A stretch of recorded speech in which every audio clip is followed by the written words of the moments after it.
Hey guys, welcome back, and this is the new Excel challenge video. This is quite easy. You can give it a try. Let me tell you very quickly what you need to do.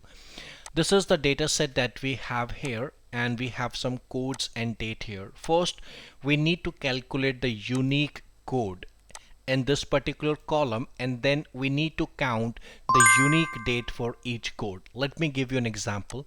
We have a code, this one, for which we have 6 date, but if you see carefully, there are duplicate entries for 15th January. So we just need to count the unique date for each code.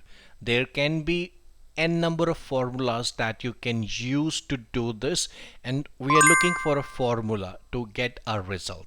You can comment me your answer in the comment section.